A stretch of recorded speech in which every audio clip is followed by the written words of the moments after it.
Welcome back to Girly Chronicles. Yeah. Yes. I hate being an adult. Yeah. She says 3 months away from being 27. Only 27. What am I, a child bride? Yeah. No, have you seen, do you know what Broad City is?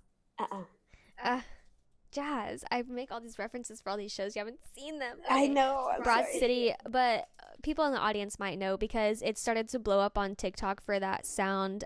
In the club, we all fam. Oh, yeah. Okay, yeah. So it's that show, and I knew that before the TikTok sound. I was on before you bitches were. Yeah. Anyways, where was I going with that?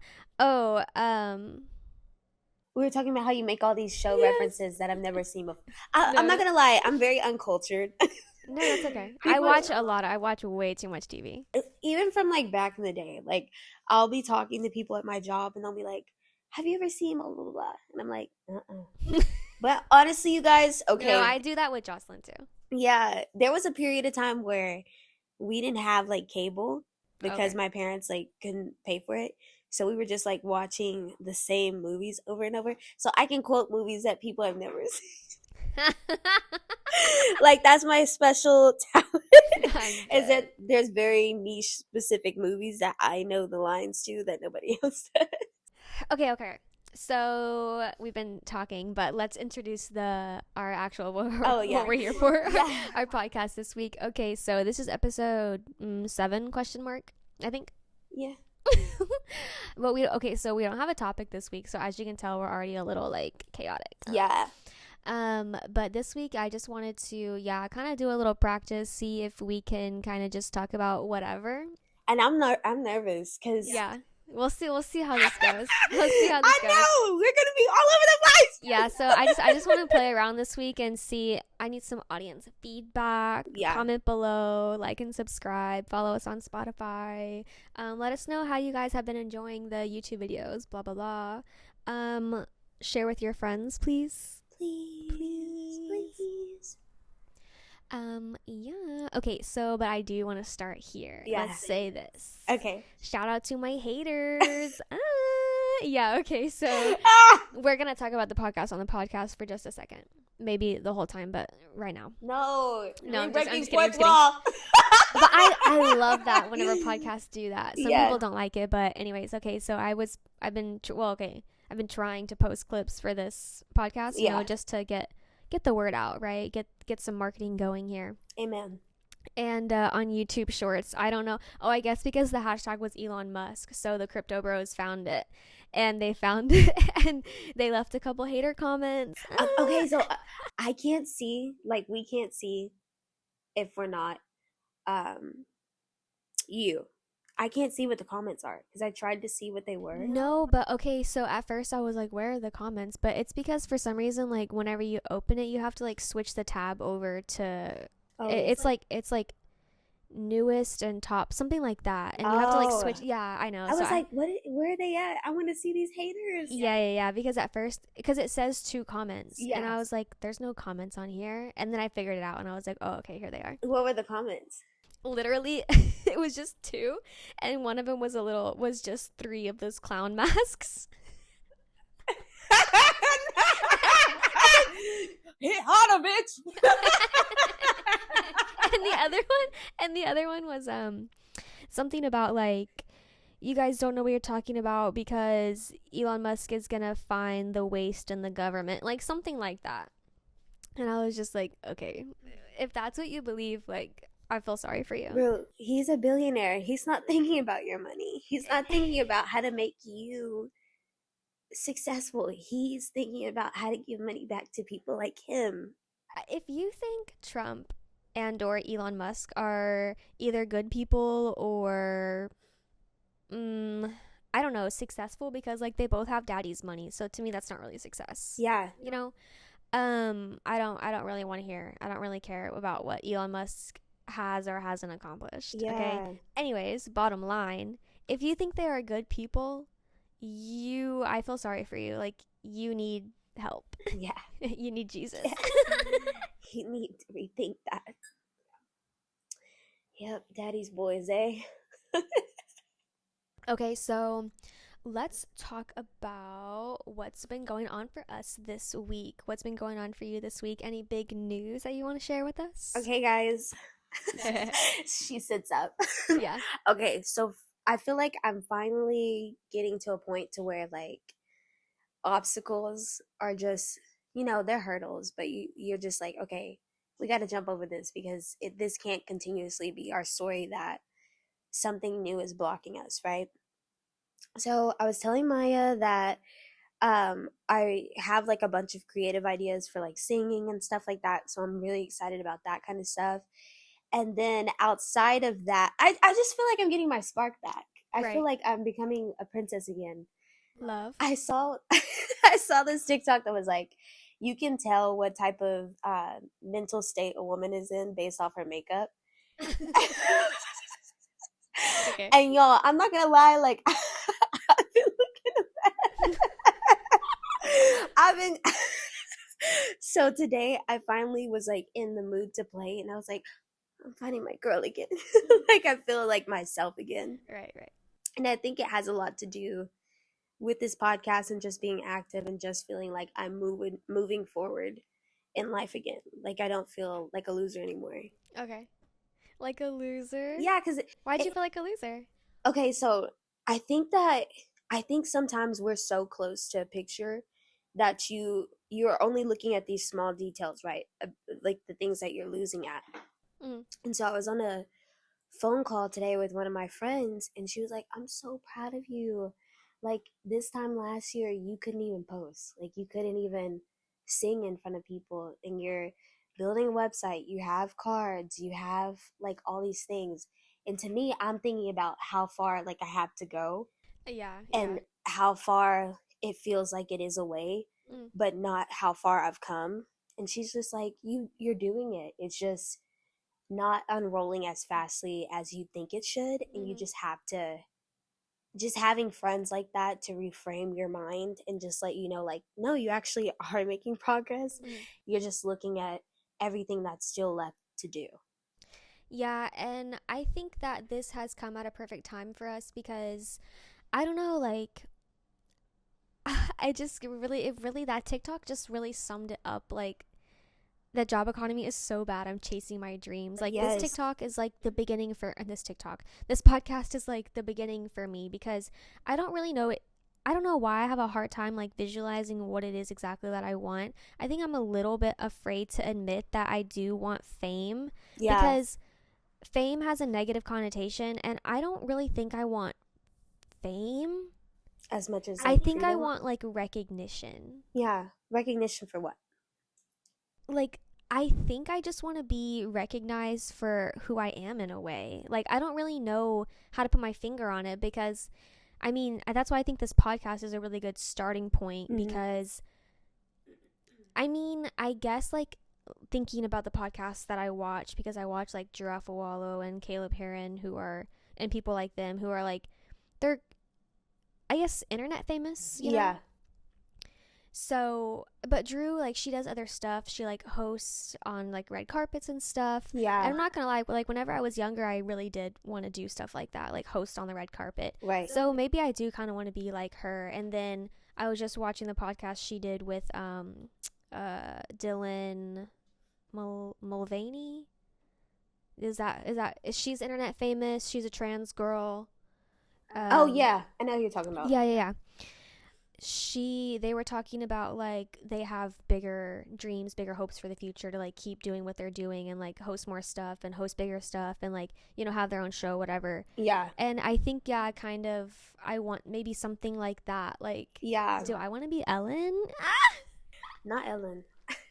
I know Ellen's problematic, no, but I feel like lesbian. I feel like, yeah, it is. We're at a point, like you said, where everything is kind of going to shit. So it's kind of like, why not? And I think looking back, everything that I have gotten, it's because like I've completely locked in and said like, this is who I'm going to be. And I don't think that I've ever just said like, this is what I'm going to do wholeheartedly. Like, I don't give a fuck. Right. Until this point in time. So I think all those lessons that we learned, they needed to happen we needed to go through those hardships because we wouldn't be at the point of being like, fuck it, like let's just go in, you know. Yeah. I have been, like, I guess in a very like retrospective type mindset lately, and I don't know why, but I keep thinking about whenever Murphy told me one time, he was just looked at me. I don't even really know what was going on. It was just such a weird moment because like I feel like nothing was really going on. He just like looked at me and he goes, Maya, when are you gonna be famous? Yeah. And I was like, at the time I was like, what? Like, what are you talking about? Like, I'm not gonna, like, what? Yeah. You know, because I don't know. I mean, that was whenever I was at TJC. I was I was 19 at the time. Yeah. It was after I had got, because like whenever I was in high school, I kind of wanted to, I had the idea of like moving out to LA and like trying to be an actress. Yes. That was kind of a little point of like me not wanting to go to college, because I was like, if I want to be an actress, like why shouldn't I just move to LA and try to do it, you right know? And I don't know, like for some reason maybe that felt too unstable. Yeah. And so then I opted in for college, and then journalism became like, it's a skill that I can transfer across a couple different fields, kind of, you know, like communications is a big field, like it's a big umbrella. So that was kind of my mindset, like I need stability. And so then I think I kind of got wrapped up in that, like wrapped up in needing that stability and needing like a career plan, you know? But honestly, looking at the astrology of it all, my sun is in the 10th house, your midheaven, your career house. And it's, I can't remember if it's a conjunct, but it probably is, because my north node is up in Leo right next to it. Yeah. I'm the last day of Cancer. I'm basically a Leo, you know? She's on the cusp. Yeah. So like, I've been thinking about that too. Like, I guess in some way I kind of am chasing fame a little bit, whatever that is going to mean. But I think that's kind of like, I feel like I'm realizing this. Yeah. That's what I want. I feel like I'm getting back to like my teenage self in a way, like getting back to what I really want. Yes. That really is what it is all about. Like unlearning the patterns that somebody else put onto us and becoming our childlike selves. That's how you heal your inner baby, you know? But kind of bouncing off what you said with wanting stability, I think for a lot of it, it's like the outside noise. Like it's like people telling you that's dumb. Like don't do that. Like, but fortune favors the bold, right? Yeah. Anybody that's done anything that's like crazy, they usually they land on their feet eventually, you know. Like yeah, it might suck for a second, but then they come up, they surface, and because they had that little dip, they built this character of resilience, and they can make it in their fields, you know. Right.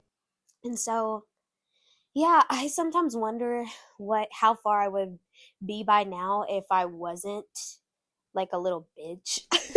Like if I wasn't always looking to other people to give me the answers, and always looking to please other people and just saying, you know what, whatever, like going straight for it. But we're there now, you know? Yeah. So I try not to beat myself up too much about the fact that I wasted a lot of time trying to do all these different things, trying to make other people happy, but we're on the path, you know? Yeah, and I have been really reminding myself, because in my astrology book, whenever she's talking about Saturn, or like Saturn and Jupiter, but I think it's Saturn, relating to like luck, right? Like something, the anecdote was like, this man, he had worked for so long so that he became successful overnight. Yeah. So like he put in the work so that eventually it paid off. Yeah. And that's the luck that, you know, Saturn brought him from putting in that work. From you have, because like, what's that saying? Like it's not just all talent. It has to be hard work and talent, or whatever, you know? Oh, hard work beats talent when talent isn't working hard. Yeah, whatever, you know? You know what they say. Like you can have the talent, but if you're not putting in the effort, if you're not working on your craft, if you're not developing it, then it's never gonna do anything for you. But if you are, it'll pay off. It'll bring you that luck, so that fortune. Right. So that's kind of what I've been trying to tell myself, like, be in that mindset of like, I'm putting in the work right now so that one day it'll happen overnight. Yeah, honestly, I'm just like, put it out, like that saying, put it out there first and then you can make it good later. Because my thing is, I want to tweak it. I want it to sound a certain way. I want to be perfect the first go round. Yeah. And it's like, that stifles the fun out of it. Yeah. Being so like meticulous that it's like, okay, girl, you're gonna fuck up. Like, you're not perfect. You have to put something out in order to get where it is that you're going. Yeah, and exactly, like, this podcast really is doing that for me personally because, I'm doing all the editing and stuff, but, like, I need that because obviously right now, we know we're not in a perfect spot. I don't have all my equipment that I would like to have. Right. But at least I'm doing it, and I'm working with what I have so that whenever I do have everything, it's just, like, we know what we're doing. We're on the ball. Like, it's a smooth sailing, I would say. So... yeah, just a little bit about, our dreams and stuff. That was cute. Yeah, that was. What's in the news? What's in the news? Oh, you wanted to talk shit about Trump? Oh, always.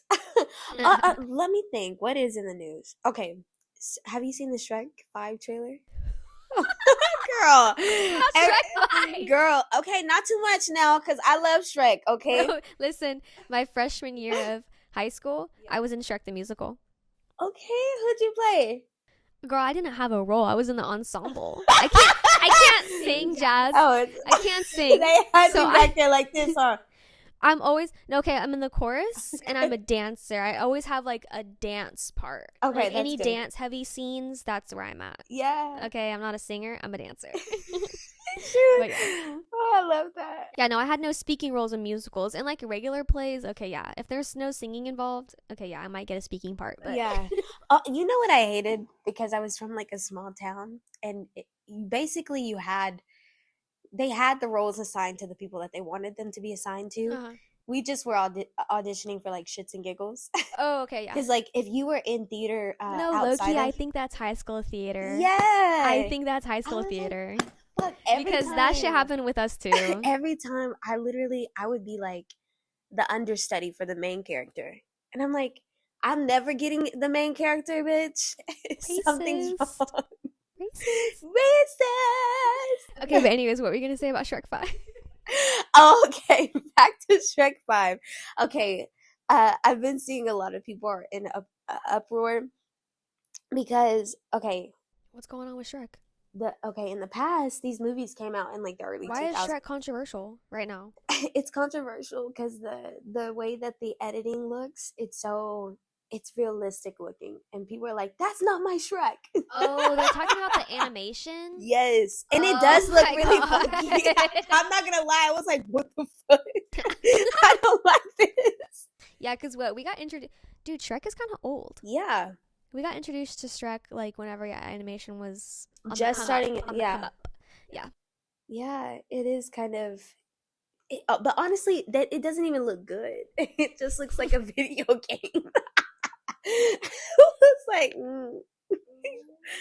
was like, that guy was like, "That's not my Shrek." Hashtag not my Shrek. I stand with you. Yeah. But yeah, that's all I had to say outside of Mr. Trump. We can go back into jumping on him. Wait, what were you saying about him earlier? What were you telling me earlier before we started recording? Oh, about him saying the comments about what is it? It's not where it falls back, but it's where it springs forward. The time. The daylight savings. Daylight savings. He said something. So that was real. Yeah, that was real. And I'm just like, oh my gosh. I can't believe that man is in office.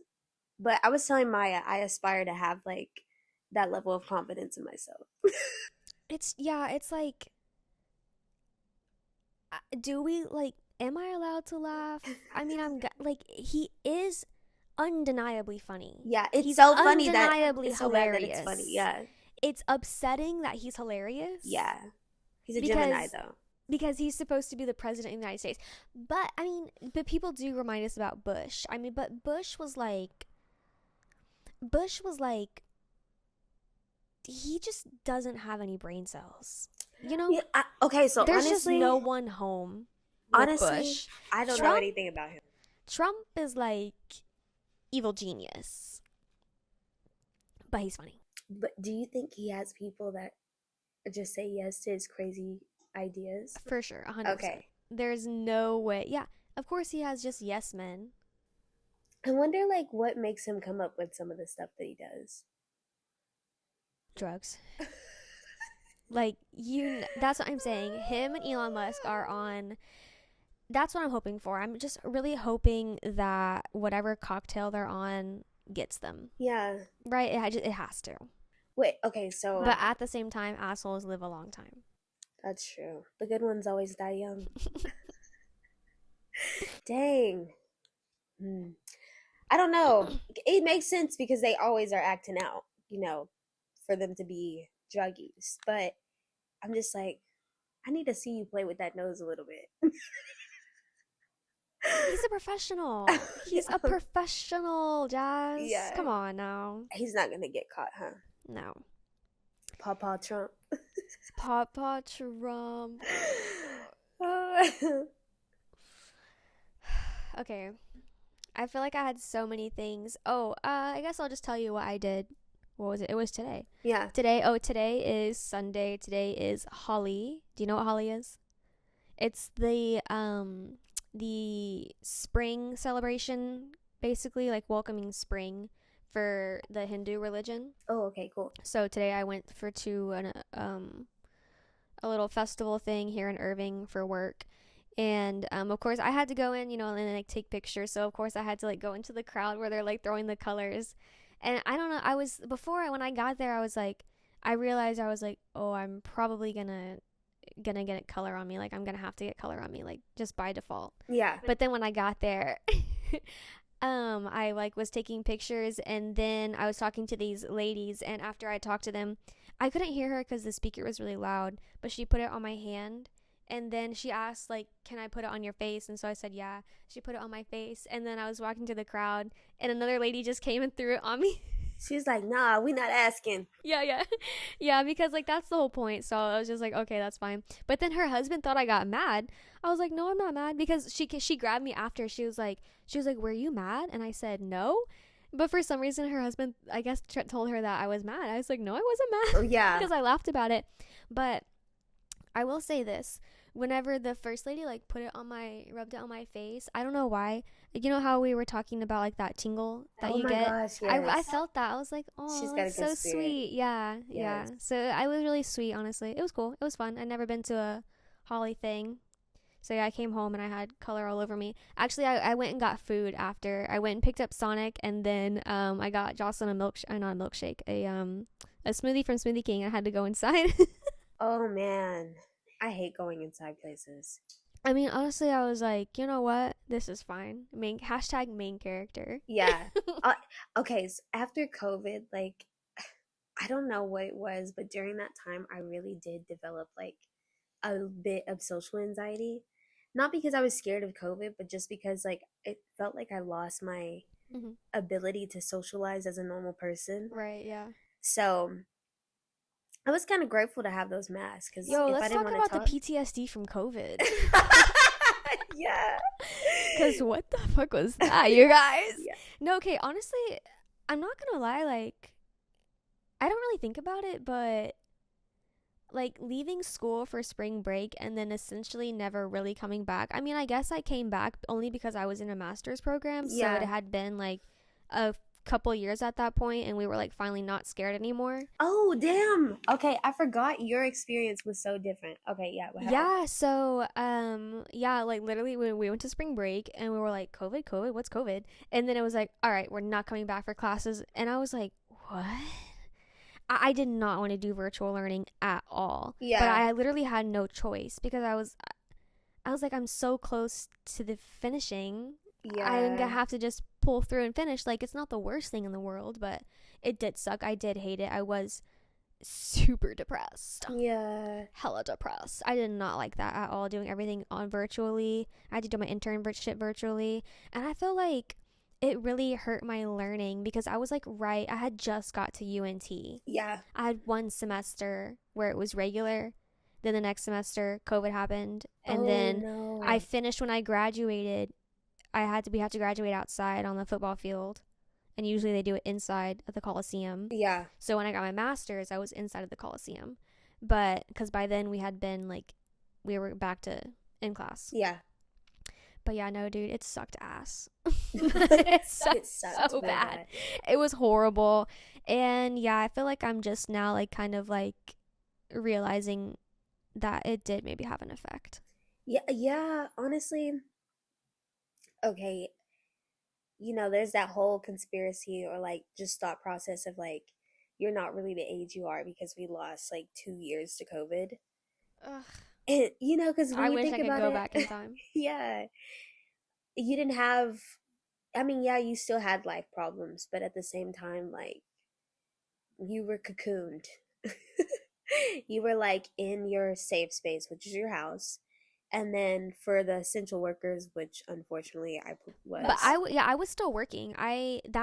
Honestly, I kept my job because I just felt like if I left my job, I would have gone insane because I at least got to go to work. Yeah. I mean, I worked at the daycare, and at that time, I don't know, I feel like that kind of helped me not be crazy because I guess I got to go socialize. Wait, you were at a daycare? Yeah. Did you like working with those kids?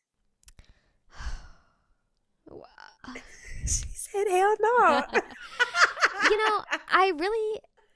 I did like it because I think about it now. Like, if daycare workers actually got paid good, I might consider kind of going back, like at least part-time or something, because it really, I don't know why, I kind of did like it. I mean, yeah, it was stressful, especially whenever I was in the 2-year-old class. Like, that was the worst time. Those kids were so bad. 2-year-olds are the worst. Well, yeah, they're in their terrible twos. They're the worst. Because when I started at that daycare, I started in the school age program, or like, yeah, like it was like at the after school. So like I had like the school age kids. Yeah. So those kids are pretty chill, honestly. I mean, they're not that bad, but the 2-year-olds are horrendous. They require, like, little ones require way more patience because you can't talk to them. They don't communicate the same way. Yeah. So, or you'll go to get onto them and then they make you laugh. And you're like, I can't stay mad at you. No, I was beefed up with some 2-year-olds. I was beefed up with some 2-year-olds. I'm not gonna lie.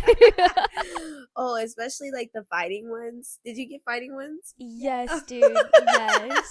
Maya, sure. I can't see you being in there all I just know you were like. Oh no, I yelled at them kids. Those kids go home like, I don't want they love me. Maya. I was like one of their favorite teachers. Oh, were you just like firm? Yeah. Oh, that's like, why sit down. Yeah, that's why kids like me. Oh, okay. And always, because I worked at that daycare, and then just like talking about random stuff at this point, but whatever, who cares. And then, but before that, I worked as a summer camp counselor. Yeah. And each time, like pretty much anywhere I go, if I work with kids, the autistic children always love me. Yeah.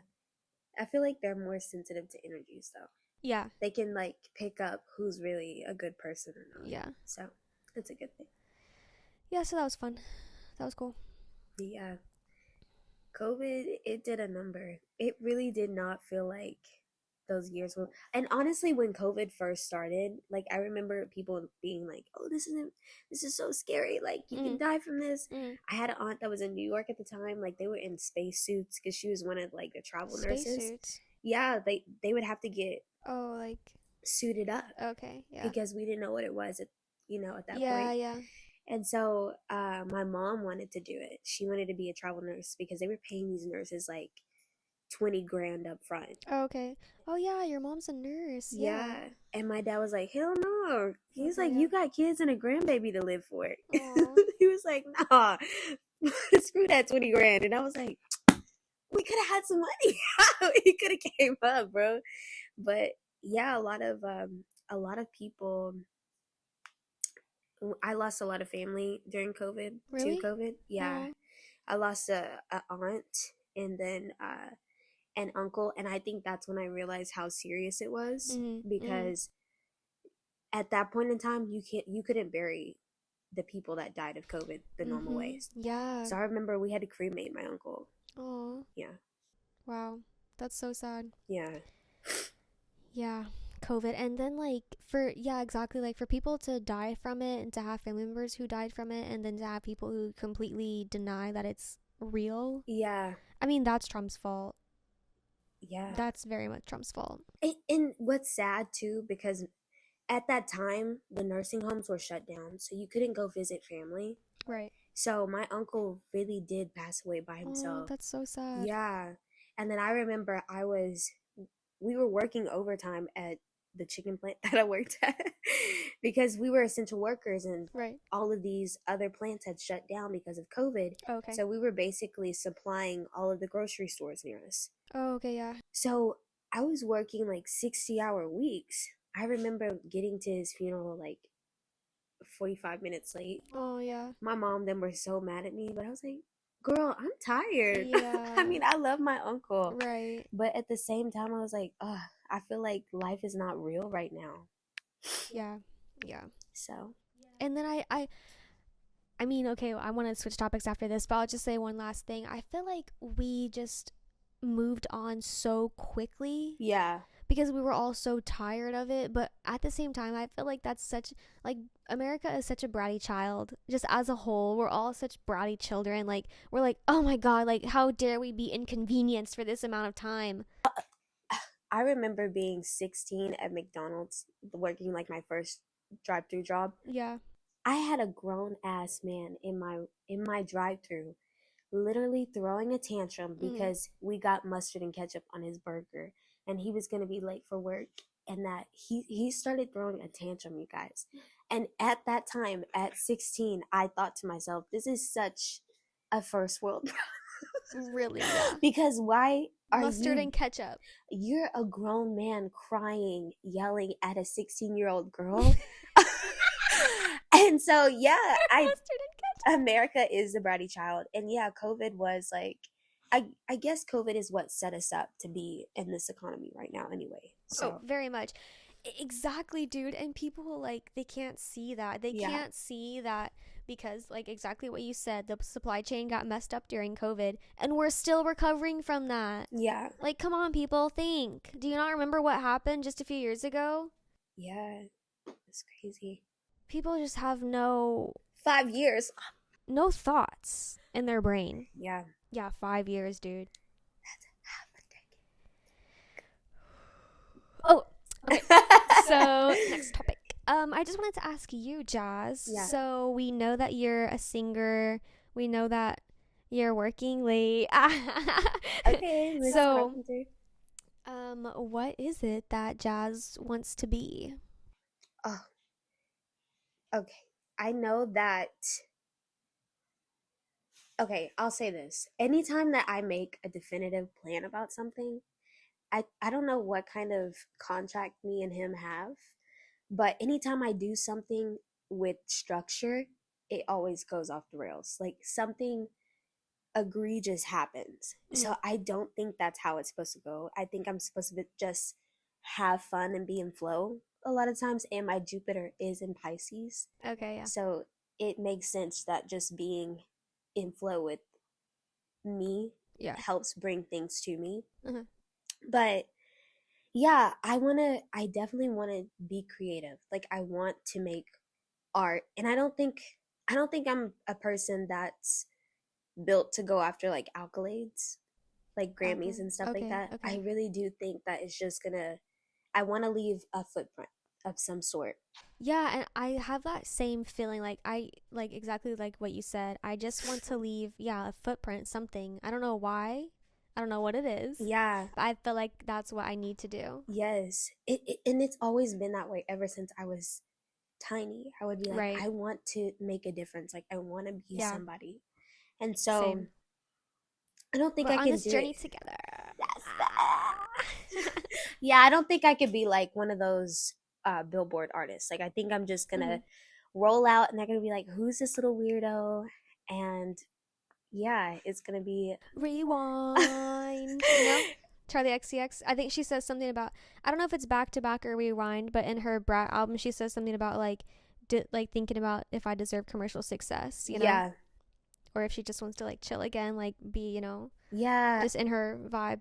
Because I think for me, the end goal is just being able to be spontaneous and just have freedom to just do whatever my heart is set on. And I do feel like if I lock in with a label, like, yeah, you can get commercial success, but at what cost? Like, Yeah. I don't want to be like one of those people that has to recoup that money. Exactly. Like, unfortunately, I think our biggest problem is we're artists living in late stage capitalism, Yeah, and we have to be able to capitalize off of our talents if we want to survive. right. And I so desperately don't want that to be my truth, but unfortunately it is the truth. Like, so I just have to figure out the best way to do it. What talents do I want to capitalize off of? Like, I play around with the idea that I want to write a book, because I think I do want to write a book at some point. Right. I just have to pin that idea down and like figure out the publishing and blah blah blah blah. Like, I don't know, the idea of having a team, because people who do podcasts, like, they have a team, Right. They have a producer, they have an agent, they have a manager, blah blah blah, editors, whatever. I mean, it would be nice to have an editor. Yeah. But I don't know why. Also, the thought of having a team, of being a boss, like, kind of scares me. It kind of is like something that I don't really want to do. But at the same time, I want to be my own boss. I want to be my own boss. But in order to do that, you kind of do have to have a team. I do have to have people around me, because I can't do it all by myself. I mean, these people who have success, like, they have to have people who help them do things. You can't do everything by yourself, right? And I like to be creative, and I think it would be nice for me to have someone who does the clerical stuff. Right. That would be cool, And I just have to wrap my head around, like, the idea of having an employee. I don't know, I don't like that, but that's like the game that I have to play, basically. Yeah, I think that it is difficult because even at work or even in past jobs where I've had to be over somebody else, it's something about, yes, I can be assertive, like, in my personality, but something about me being over somebody, I'm always thinking, oh, am I being rude to this person, or does this person think of me like X, Y, and Z? Because I've had authority figures in the past where I didn't like them. Yeah. So I'm trying my hardest to cater to this person, but then that person doesn't respect you because you're trying to cater to them. Okay, see, and I will say this about, like, that's why I said I wouldn't mind being a manager, because technically at my job right now I am a supervisor. Right. I do have a team that's under me, and I do have to delegate work and tell people if they messed up. I don't have a problem with that. Right. I don't have a problem with that at all. Like, I don't have a problem with leading. I don't have a problem with I actually think that, I don't know why I'm so scared to admit that I actually think that I am a good leader and would be good leading a team, Yeah. And because I think that inherently I'm really good, I guess because I am intuitive, I'm really good at knowing when I am being a bitch and whenever I am being nice. Right. Because there are times where I get upset and I will give an attitude. Yeah. I'm not gonna lie, there are some times where I'm just like, dude, you should know how to do this, so I'm gonna give you a little bit of an attitude right now. Yeah. But it's not like, it's never anything harsh. But I'll always make sure that I say, like, thank you for doing a good job, but at the end of it. Yeah. I think that, okay, because I do think I have, like, leadership qualities. Like, I'm always learning, I'm always studying, I'm always working on developing myself in some sort of way. Yeah. But I feel like my warmth overpowers my assertiveness sometimes. Yeah. Because we have a scale of, like, people that are competent and then people that are super warm, and you have to be able to balance both of those in order to be an influential person, right? Right. And so I'm very competent, but it's almost like when people ask me, like, okay, why is this X, Y, and Z? As a leader, I'm not like, okay, you should X, Y, you should know how to do this, right? Because if I was a good leader, I would have told them how to do it from jump, right? Yeah. And then had systems in place to where they knew from here on out, like, hey, this is how we do it. We have this rule book. Don't stray from that. You know what I mean? Yeah.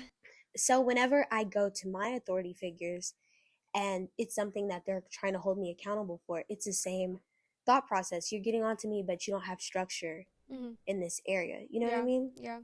So I'm like, am I being the person that I'm seeking from these other people? Yeah. Very So, much. It's I like, think about that too. yeah, it's like, okay, you're warm, but you're not always competent. Like, you just say, like, this is how we do things, but you don't have a definitive answer. You can't do people like that. Yeah, exactly. So, yeah, because if you're going to be in charge, you need to know how to do what you need people to do. Yeah. I'm just like, I don't know. Yeah. Well, I don't say that all the time, but sometimes I'll just get an answer from the higher ups, and then somebody will be like, okay, why do we do it like that? I'm like, fuck, bitch, why did you ask me that? Actually, I should know how to do that. So, yeah, it's like stuff like that, like just getting all the information, because I feel like, yeah, I'm so collaborative and so cooperative that sometimes I just follow people blindly. And then when I'm being held to a standard, I'm like, y'all didn't say that. So I'm trying to work on just making sure I know it for myself, and then being a leader to people around me in that way. Yeah. Which, yeah, like I'm not gonna lie, I'm not gonna be like a leader in like a very authoritative way. I probably like will lead with how I live my life. Yeah. If anything. Yeah. Okay, I really have to pee. Okay. That's our ritual, right?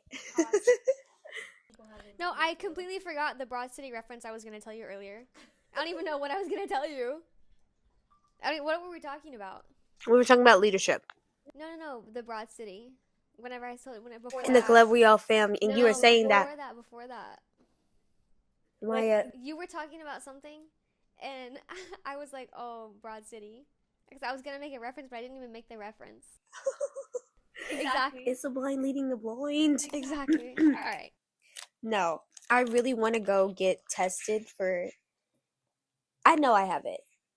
Yeah. Honestly, I don't need the test, but you need the test to get the medication. Right. Which is bullshit, bro.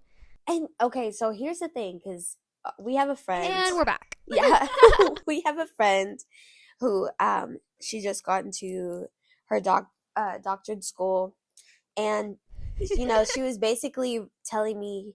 I'm not laughing at her. I'm not laughing at that. She's not laughing at my mental illness. She's laughing at the background. Our tech lady. Jocelyn, I don't know what she's moving around over there. Her sweet 16 sign. All right, sorry. Okay, Alex, yeah, she got into her doctoral program for psychology. Yes. And so she recommended a doctor for ADHD assessments. I reach out to them, and I'm like, okay. The thing about having it, I feel like there's one day where you're so on the ball, like you want to accomplish everything. It feels like. I'm just laughing so hard because I relate to this. I cannot make a doctor's appointment to save my life. Yes, I feel so on top of the ball at some points, and then other points I'm like, nah, like I'll figure it out. And so during this one week, I was like, okay, let me schedule all my appointments, let me get them out the way. Yeah. And so I kept trying to schedule this assessment for ADHD. I've tried with 3 different doctors. None of them are doing the testing, right? Finally found one in my network. This is the 4th one, right? I don't know why. But honestly, I think everybody thinks that they have ADHD. Oh, yeah. And then now the ones who do have ADHD can't get medication. It's the same thing with the Ozempic. Yeah. No, so I finally found a doctor in my network, and I was like, okay, that's cool. We can go with this person. I call the office after the 3rd time trying to call. They finally answer. They were like, okay, well, we can't just do the assessment. You have to be a patient here. And I was like, okay, that's fine. Be a patient. Yeah, you have to have ongoing paperwork and stuff like that. So she basically was telling me I needed to do my new patient enrollment, which would be the first appointment. Right. And she said, but even if you did that, we don't have any openings for the next 3 months. And I'm like, fuck! 3 months? I'm gonna It's fine. I guess I won't solve my ADHD problem but this you year. know what? Everyone thinks they have ADHD, and I'm pretty sure most of us do, because at the same time, like we were kind of talking about earlier, we don't know what anything is. I guess before we were recording, we were saying, Jazz made a TikTok about saying that physics isn't real, and like all the mental disorders. Buzz is eating a candy. Oh my god. What were we saying? ADHD, right? Yeah. Okay. We don't know what any of the mental disorders are. Right. Like, we just have names for them. ADHD, especially ADHD, and autism. Autism is a really big one. Like, we don't really know what autism is, and it's a really large spectrum. So yeah, a lot of us do have mental disorders, and we probably have a mix of some of them. Yeah. And then we have these medications that are like, they're so chemically produced, like they're just chemicals, right? Right. Because like we see our medicine, and then you look at like Eastern medicine, you know, like in China, like they use more herbal remedies for physical ailments, and I'm sure probably mental ones too. And yeah, I mean, that just makes more sense to be more natural, and then we just have chemicals to fix us. Yeah. To fix our issues. Because I'm not going to lie. I've been like raw dogging this shit for a minute. Yeah. Like, I saw this post that was like, if you were good at school when you were a kid, you basically could get away with just having ADHD and nobody ever seeing it. And I really liked school, so I did very well in school. And so I don't think it really hit me that I had it until I got to college. And I realized it wasn't normal to take 3 hours to do an assignment. Okay. Or like the teacher would be teaching and like I would be having like a daydream in my head. I'd be looking outside the window like thinking of something else. Yeah. And so then adult life started to happen, and I was missing deadlines. I was like missing, you know, being communicative with like friends and family. Yeah. Them not understanding, like I go into like a different space when I get home because you're so emotionally dysregulated when you're in the world as somebody with ADHD. Right. So I was anxious, and then I also had depression. And anxiety and depression comes with ADHD because of you think the you're a fuck up. dysregulation. Yeah. It's a cycle that I was seeing, because you know there are moments where you have like this spontaneous, okay, like let me fix my life. So you buy the planner, you get the whiteboard, you start over, you start from scratch, you feel like a boss bitch. All of this is highly relatable. And then you know, you kind of fall into a funk, like the functional depression. Yeah. So you're just sleeping and getting up and sleeping and getting up. Right. And then you become anxious because you're thinking about everything that could go wrong, because it's like you're not a structured adult. Yeah. And then on top of that, your friends and family are saying, when are you going to do this? You always say you're going to do this. You're never on time for this. So you just feel like a fuck up. Yeah. And so I think that I've tried it so long, just getting up, doing my meditation, journaling. And yeah, that does help because it regulates my nervous system to where I'm chill enough to get my shit done. But at the same time, you can't have a perfect routine every single day. Like that's not a real thing. Yeah, and that's such an important point. And as you're saying all this, I'm thinking about the fact that it's the sun and the moon. Men, the masculine is connected to the sun, the feminine is connected to the moon. The moon is a cycle. It's not the same every single day like the sun is. Yeah. Right? The sun comes up and it goes down. You know where it's going to be. Yeah. The moon has phases. It has a cycle. Women are in that cycle. We literally cannot have that routine of as it being the same day every single day. Right. Men really thrive on that. And because I live with my brother for a little bit. He was my roommate for a few months, and he is has a consistent routine. He goes to work, he goes to the gym, he does his little thing in the evening, you know, preps his little meal for the next day, whatever, like has his routine down. Yeah. You know? And that works for him. Me, I think I'm learning kind of what you're learning is that I need to function in like organized chaos. Yeah. Honestly, like that's where I live, that's where I thrive, and I just have to be able to admit that and figure it out Yeah. in this sun male led world. Yes. Yeah,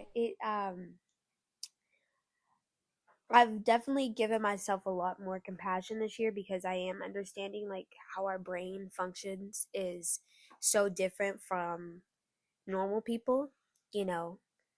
Yeah, I mean, do normal people exist? Like, what is it like to be normal?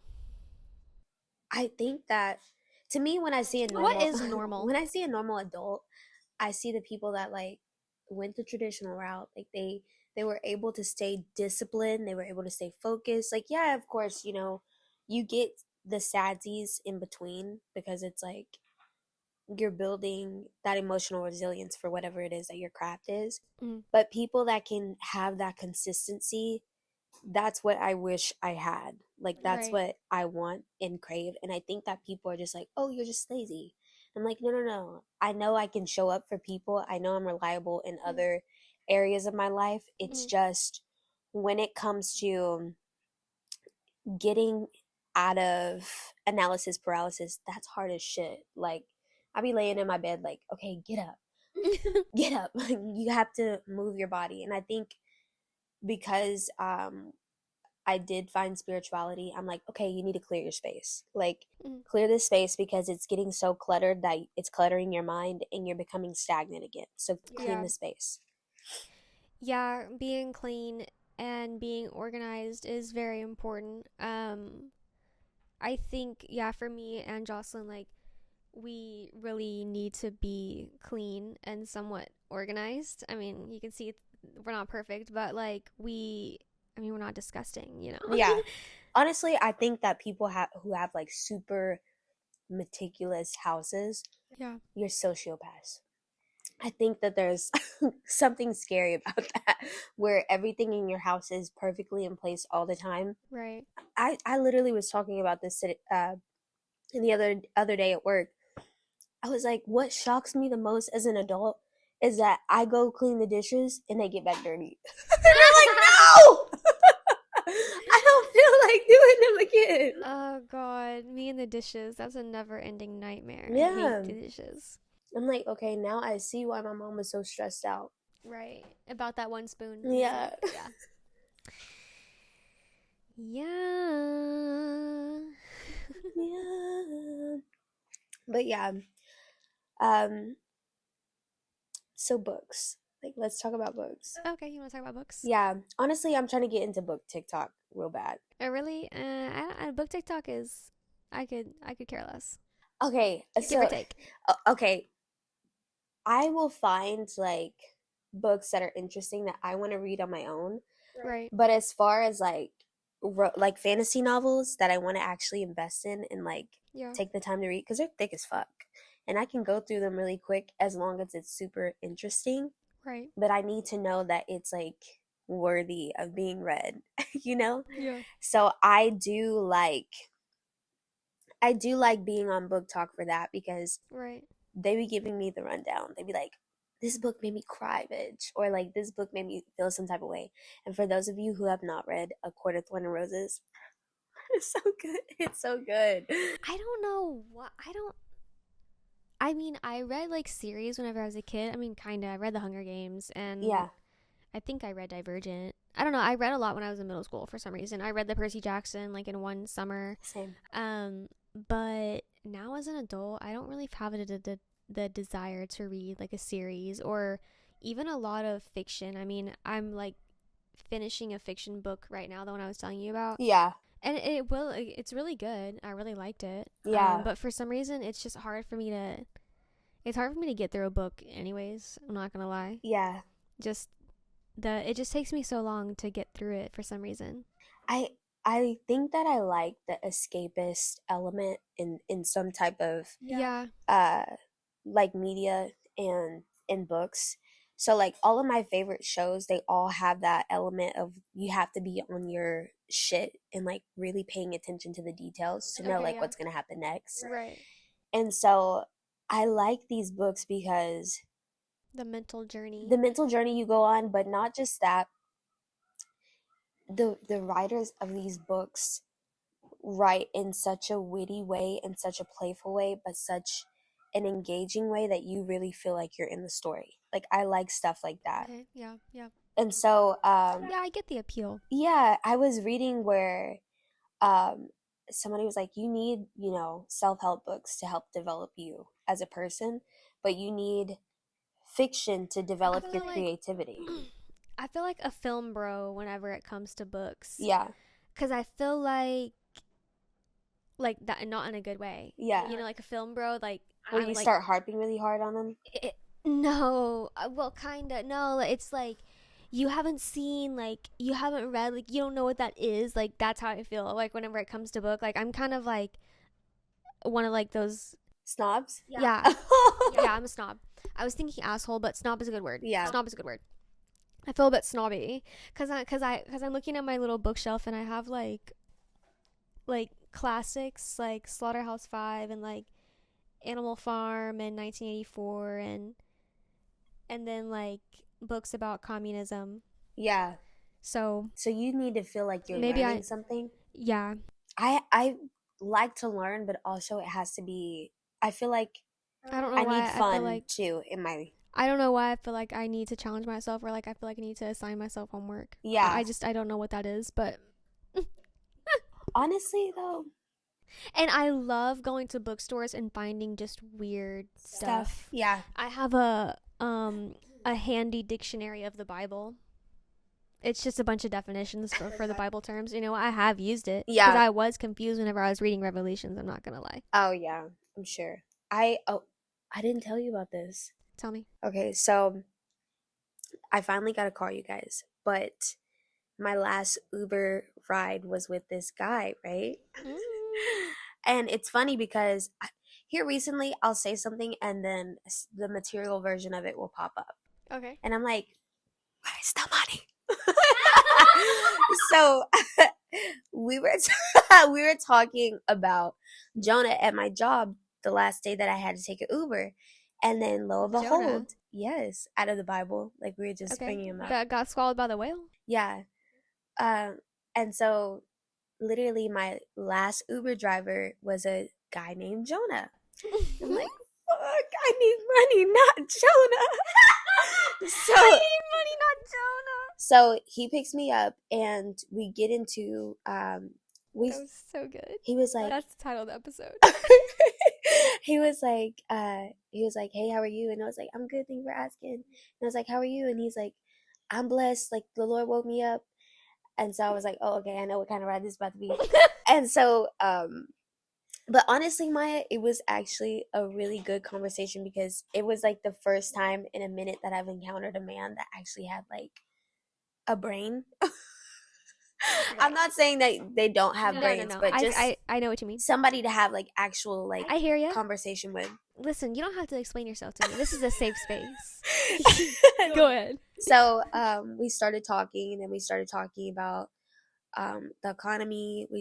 We started talking about because he's Black, so we started talking about our community, and then he was saying his dreams about wanting to give back into the community as a record label exec. Like he wants to own his own record label.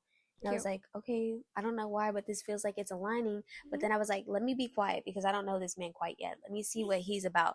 And so we keep driving and we got into talking about our current president.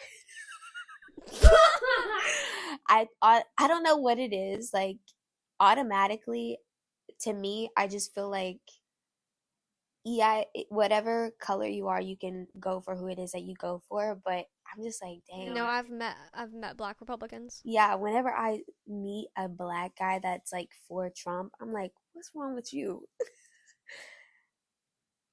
There are some mental gymnastics, and you know what? It's the same thing whenever you meet, because you know what my day job is. I say it like I'm a spy or something, but My undercover. Yeah, I don't know. No, but like in the spaces that I've been in, I've met Muslims who will think vote will either are Republican or think that voting for Trump is a good idea. Yeah. I'm like, what So- lie did you have to tell yourself to? There are some mental do this. gymnastics going on there. Some Yeah. interesting lines of thought going on there. Because you have to overlook a lot, I feel like, in order to say yes to Trump. So we started talking about Trump. We started talking about Elon Musk. He thinks they're great for our economy. And then he, of course, started talking about religion. And I already Cute. knew who it was that I was speaking with when I got into the car. Cute. So he was just like, I don't understand, like, if you're not for God, you're not American. And I was like, how did you come up with that? Because he was like, God is in our Constitution. God is on the dollar bill. Like, God is in everything that we do here. And I was like, I'm not saying that God doesn't exist. And you said, "Sir, do you know what propaganda is?" Yeah. But honestly, when he said that, I was like, but when they wrote that Constitution, babe, me and you weren't considered in that.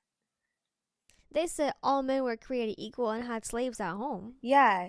So in my head, I've gotten to where I don't argue out loud anymore. I just like let people talk and then me sit quietly, digest my thoughts, and then I'll give whatever it is I want to give back, right? Yeah.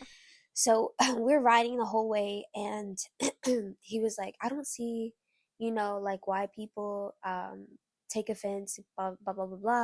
And I was like explaining to him just some of the rights that I feel like people are entitled to. And so of course we got on pro-choice, pro-life.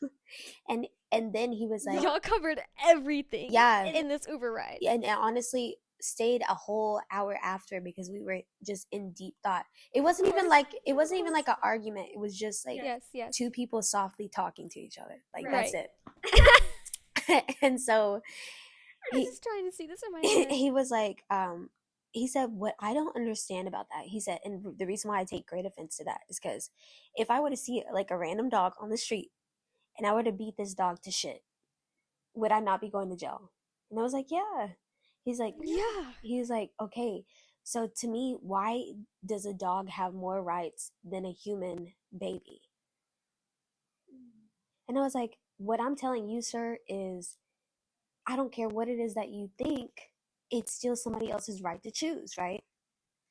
I said, I think what it is that's being misinterpreted is that you're trying to force your beliefs onto somebody else, and that's being put into our government versus letting people have free will, which is what you guys speak about, right? And so then he was like, yeah, but I've found a lot of revelations through the movie Titanic here recently. What the fuck is with this Titanic? So he was like, Who cares about the Titanic? okay, so he had like an example. He was like, all of the sailors that were on that boat, they had a guaranteed way off that boat, right? Because they all can drive boats, so they could get on the lifeboats.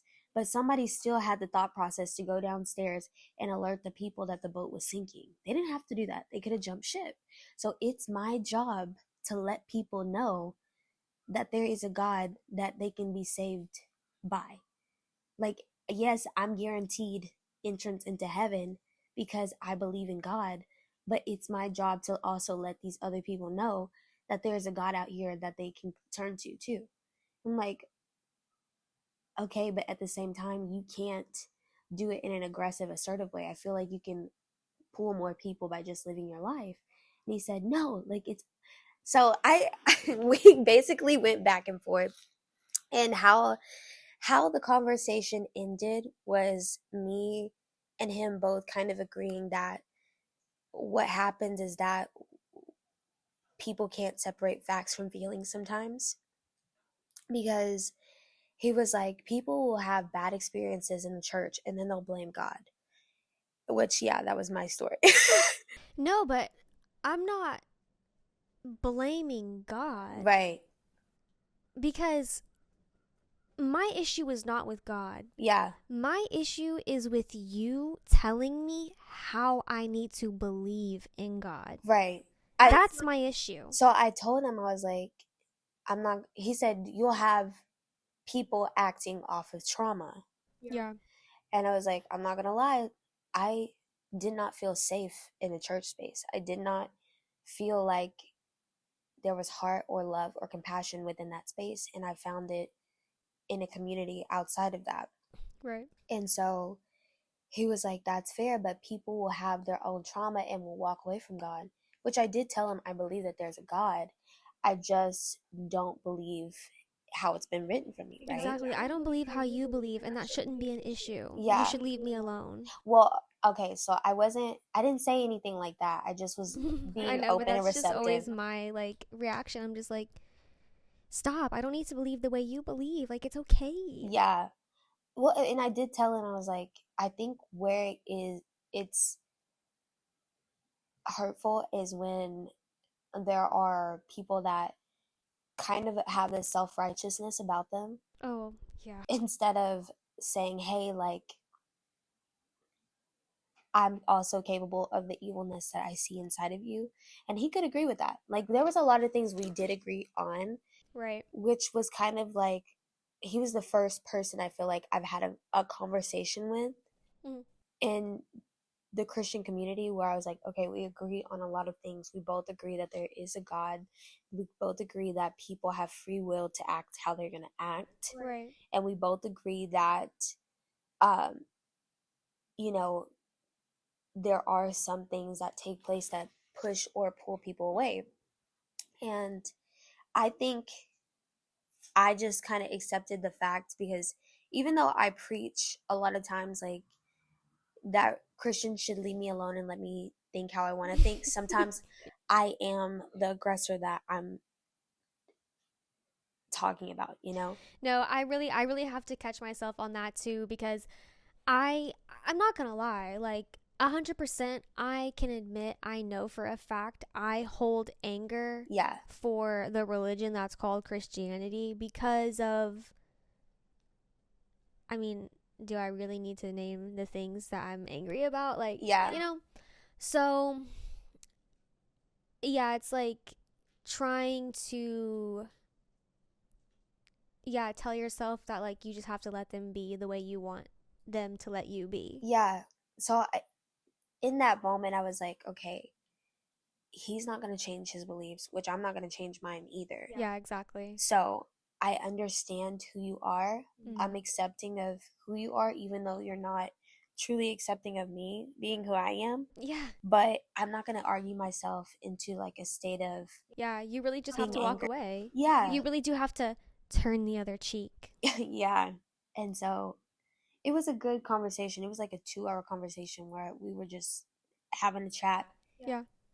Having a chat. And he was like, thank you. Like, he said, you continue to be enlightened. Because he was talking about how he was spiritual and stuff like that before, and then ended up going back to the church and stuff. And so he was like, I know what that looks like. And so when we ended the night, he was like, thank you. Like, I'm not going to lie, that's probably one of the most invigorating conversations I've ever had. Right. I'm like, yeah, You're me too. welcome. Because I'm like, okay, a man actually has knowledge in some sort of... And he kind of was like you too, where you'll want to reference back to the Bible to argue with people, right? Yeah. He's like, people don't even read this thing fully. Like, they'll call themselves Christians, but they don't even have all the facts. He said people should get all the facts. They're basing their opinions off a soundbite or a second of somebody saying a scripture, and then that's how they form their opinion. And you should get the knowledge for yourself. Yeah. And I was like, okay, that's fair. You ate that, Jonah. Yeah. I mean, that's what y'all are supposed to be doing, so. Yeah. But that just made me think of the time that I was at a protest for, it was in Denton. And it was related to abortion. Yeah. And there were preachers there with their little Bibles. And I did get into an argument with them. Ooh, what happened? They just, like, the way they speak is just always, they're right. Yeah. They're better than you. And yeah, exactly what, like, they aren't really willing to listen to anything I have to say. Right. They don't care what I'm saying to them. Yeah. Because they already have their minds made up and they're never going to change. Yeah. So it was just very much that type of conversation. Yeah, and when we were speaking on the abortion, I did ask, like, why does it bother you that somebody else is doing something with their life that doesn't impact you? Yeah. And he was just like, I don't like that it's being used as a tool for birth control. And I was just like, okay, well, I gave the example of when we recently went to um, Zale's birthday party, Mm-hmm. and Juan was talking about how he's working in the clinic Yeah. and how he knew somebody that of a younger age Yeah. that was pregnant. Yeah.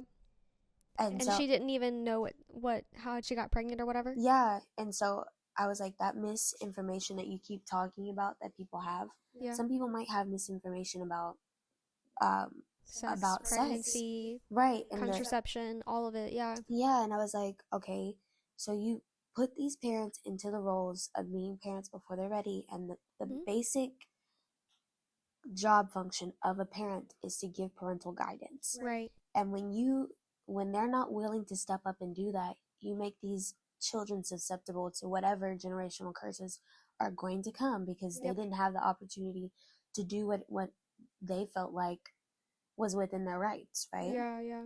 And he was just like, but that's all plausible. Like, we don't know if that's going to be real or not. That's like saying that, I don't know what was his example, but he said, you're never going to be ready to do something until you do it. Like, you're never going to be ready for that job until you step foot on. No. At 15, absolutely Yeah. no one is ready to be a parent. Right. Come on. Yeah. Like, are you serious? Yeah. Shut the fuck up. Well, so I can't remember what example it was that he gave, but he gave a good enough example where it was like, okay, there have been moments where, well, yeah, like a 15-year-old wouldn't be ready necessarily for that job, but there are people that have been 16 and then stepped up and killed it, not saying that it's our job to take that right for them to choose away, but saying like, we're also telling them that they're damned if they do go that route too. But I was just like, no, it's not even really about me making a decision for that person. I thought Jesus died for our sins. So if I got an abortion no, and I asked for forgiveness, no problemo. Right? I don't know. Isn't that the law? There are just so many things. And like, also, I don't even know what I was going to say after that. But you said something about the 16-year-old. Yeah, like. Yeah, I was just like, honestly, that could be a generational curse that she passes down. And then I just told him like, what I truly believed about abortion. I was like, I don't like that we put religion into government so much so that it's cost people their lives. Yeah. And he was like, but everything has a divine purpose. And I was like, boy. Oh, I was gonna say, they always want to use the excuse that like abortion is a form of birth control and people use it as birth control. I feel like you're not actually really visualizing what an abortion is. Yeah. It's a medical procedure. There are multiple different kinds. But besides that, really imagine, put yourself in the shoes of a woman, any age, any background. Oh, no, he refused. Really, really think about the mental toll, the emotional toll that it might have on someone to have an abortion. Yeah. Like, that's punishment enough. And then you want to go beyond and make it illegal, therefore now dangerous and life-threatening on top of mentally and emotionally, like, taxing. Hard. Yeah. It's just, yeah, it's so inconsiderate, and it's really such a straw man argument because it goes back to like, you're fighting for something that, yeah, you're right, doesn't have a voice anyways, so why are you even fighting for it? Yeah. You know? Right. It's just, it's such a nothing argument because at the end of the day, it's yeah, exactly like you said, you have no business telling what someone else should be doing. Yeah. You know, let alone the government, and especially when it comes to their own bodies. Y'all were freaking out about having to wear a mask. But yeah, but you can't understand like a woman saying, no, you can't decide my right whether or not what I can do with my body. Yeah, I think that's like the biggest thing that is kind of scary about religion, because it takes the compassion out of being a human. Oh my goodness, Jazz, I completely forgot. Speaking of, like, what are you even fighting for right now and religion? Yeah. I didn't even get to tell you. Okay, so on Friday, I had to go to an event for the newspaper, and it was a town hall meeting because in Irving they're developing a space. Yeah. And I don't know if you know this, Jazz, but I'm sure you probably do. And for all of you at home, just to let you know, I didn't know if you know this or not, but gambling is illegal in Texas. What? You knew that, right? But they play the machines, the lottery, right? Yeah, but that's illegal. Huh? Yeah, exactly. Okay, so there illegal gambling does happen in Texas, Okay. but like on the books, gambling is illegal in Texas. So I had to go to a town hall meeting because they're trying to develop a space, and there's like a whisper, a possibility, an idea that there might be a casino within a larger like resort destination type thing. Whoa. Okay. I feel like that would be fun to work at, like a casino. Okay, well those are your thoughts, but these religious white people are not happy about this casino. Oh, They said no casino. They said don't Vegas my Texas. They had their signs, they had their shirts. Girl, they were mad. They were up in People know about arms. these kind of things. What the hell? And I was like kind of laughing to myself in the corner because they're so mad about this casino that might happen. And I say might because, like I said, that's why I started with Texas and with gambling is illegal in Texas, because legislation has to pass in order for a casino to actually be built. Yeah. Okay, so that's why I said it's a whisper. It's the idea. Right. And these people are mad at the idea of a casino coming to their precious Irving.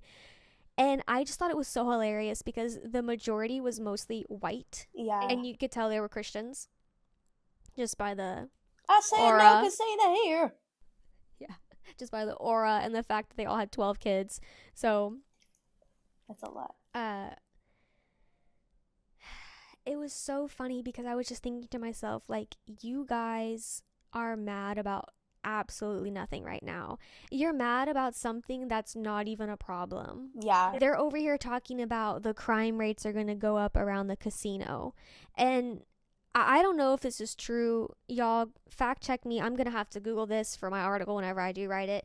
But because the guy who presented from the corporation that might build the resort was saying that no, we've built other casinos, and in Las Vegas, like, crime rate doesn't go up around the casino, it actually goes down. Yeah. And then the audience, they were saying, no, you're wrong, it actually goes up. We've seen these stats. So I don't know who has the right stats, but competing arguments going on here. So I gotta check the facts on that one. It's funny how, like, it's so crazy because out of all the fights that you could pick up, that's the fight that you want to fight. That's what I'm saying. It was so ridiculous to me. It's the idea of a casino when you're right. There are so many other things that you could be upset about right now, and you're upset about this? Yeah, I get upset thinking about the rich fucking over us. Like, that really is like my anger spiral. But outside of that, like, it's not really there because there's nothing that I can control at this point. Like, whatever is meant to happen, it's gonna happen. Like, Amen. me getting up in arms about something that is not negatively affecting human rights, just it doesn't affect them. It just goes against their moral code. But think about all of the things that y'all do yourselves. And I was just thinking, like, if y'all are really actually morally opposed to gambling, then why aren't you protesting literally all of the nightclubs that exist where they're essentially controlled environments for us to enjoy alcohol? That's just a controlled substance use area. Yeah. Like, there are things you could be crying about that actually do exist, and you're crying about the idea of something. It is funny that they were, like, actually protesting this because... Yeah, I have pictures. I'll show you them after this. I have proof. Yeah, I barely can like make it to a function that I'm actually excited about. These people have found out about things that are like happening. The neighborhood app or the next door app. Next door app. The Nextdoor app. Next Okay, door. I need to get on it because I need to be outside for real this year. Oh, that's how you community engage, the next door app. The Nextdoor app. Yeah. Okay, yeah, Yeah. because we need to. I need to be just not performative. Like I don't want to be a performative activist. Like I really Right. want to be good to people. Mm. So yeah, that's actually good that you told me that. Yeah. And I've been doing good. I have not been going to Starbucks. I have not been Okay. buying their products. I do not shop at Target. But the only thing that has really been eating me up is that I've been having to go to Walmart because Kroger's expensive, Tom Thumb is expensive. I still go to Kroger.